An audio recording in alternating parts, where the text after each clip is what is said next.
नमस्कार दोस्तों। आज मैं आपके लिए मुंशी प्रेमचंद जी के द्वारा लिखित कहानी प्रेरणा का भाग 1 लेके आई हूँ। कहानी शुरू करने से पहले मैं आपसे एक छोटी सी विनती करना चाहती हूँ। यदि आपने मेरा चैनल सब्सक्राइब नहीं किया है तो प्लीज़ मेरे चैनल को लाइक सब्सक्राइब कर दीजिएगा, साथ ही बेल आइकन भी दबा दीजिएगा। तो चलिए शुरू करती हूँ प्रेरणा भाग 1। मेरी कक्षा में सूर्य प्रकाश से ज़्यादा उद्यमी कोई लड़का न था, या फिर यूँ कहें कि अपने अध्यापन काल में मैंने उस जैसा उद्यमी कोई दूसरा छात्र देखा ही न था। कपट क्रीड़ा में उसकी जान बसती थी। अध्यापकों को बनाने, चढ़ाने, परिश्रमी बालकों को छेड़ने और रुलाने में उसे बड़ा आनंद आता था। ऐसे ऐसे षड्यंत्र रचता, ऐसे ऐसे फंदे डालता, ऐसे ऐसे बंधन बांधता कि देखकर आश्चर्य हो जाता। गेहूँबंदी में अभ्यस्त था। खुदाई फौजदारों की एक फौज बना ली थी और उसके आतंक से पाठशाला पर शासन करता था। प्रिंसिपल साहब की आज्ञा टाल दी जाए, मगर क्या मजाल कि कोई उसके हुक्म की अवहेलना कर सके। स्कूल के चपरासी और अर्दली उसे थर थर काँपते थे। इंस्पेक्टर साहब का मुआयना होने वाला था और प्रिंसिपल साहब ने सबको हुक्म दिया था कि सभी बच्चे अपने उचित समय से आधा घंटा पहले ही आ जाएं। मगर मतलब यह था कि लड़कों को मुआयने के बारे में कुछ ज़रूरी बातें बतानी थी। इसका परिणाम यह हुआ कि 10 बज गई। इंस्पेक्टर साहब आकर बैठ गए और मदरसे में एक लड़का भी न आया। 11 बजे सब छात्र इस तरह से निकल पड़े जैसे कोई पिंजरा खोल दिया गया हो। इंस्पेक्टर साहब ने कैफियत में लिख दिया, डिसिप्लिन बहुत ख़राब है। प्रिंसिपल साहब की किरकिरी हुई, अध्यापक बदनाम हुए और सारी शरारत सूर्य प्रकाश की थी। मगर बहुत ज़्यादा पूछताछ करने पर भी किसी ने सूर्य प्रकाश का नाम तक न लिया। मुझे अपनी संचालन विधि पर गर्व था।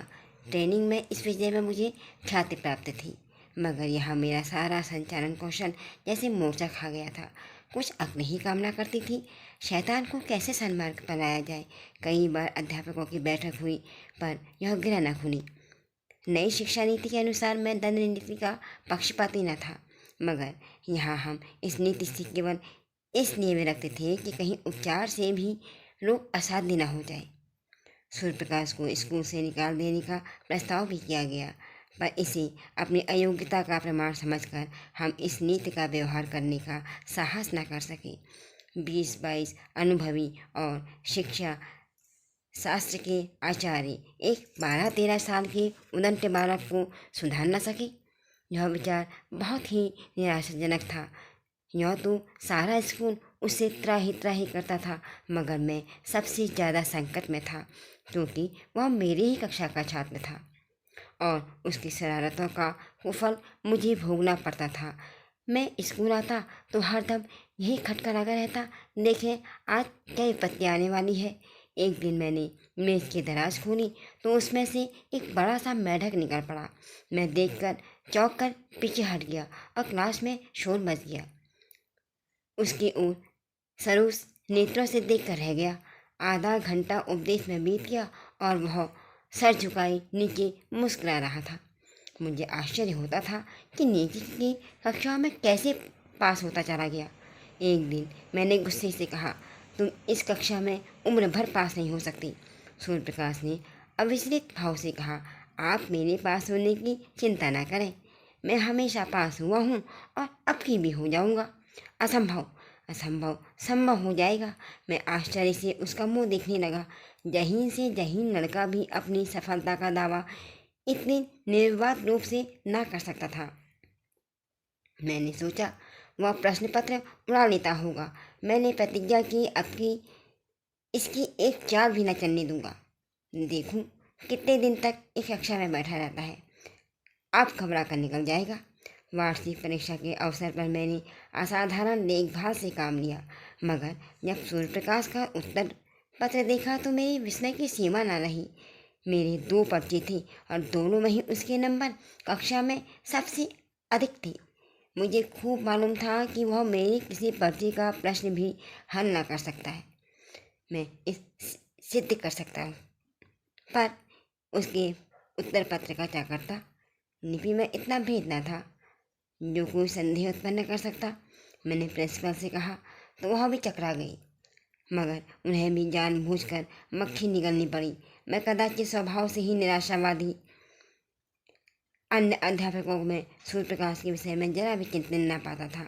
मानो ऐसे लड़कों का स्कूल में आना कोई नई बात न थी, मगर मेरे लिए वह एक विकट रहस्य था।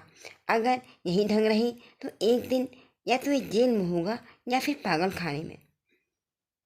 उसी साल मेरा तबादला हो गया। यद्यपि यहाँ की जलवायु मेरे अनुकूल थी, प्रिंसिपल और अन्य अध्यापक मेरी मैत्री हो गई। मैं अपने तबादले से बहुत खुश था, क्योंकि सूर्य प्रकाश मेरी मार्ग का सबसे बड़ा कांटा था और वह अब ना रहेगा।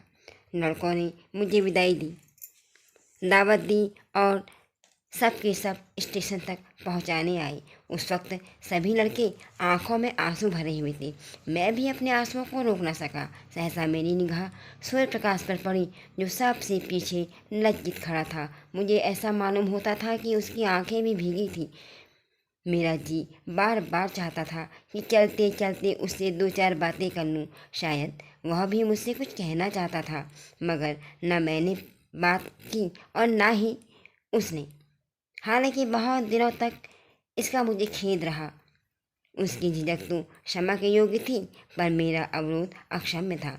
संभव था उस करुणा और ग्लानि की दशा में मेरी दो चार निष्कपट बातें उसके दिल पर असर कर जाती।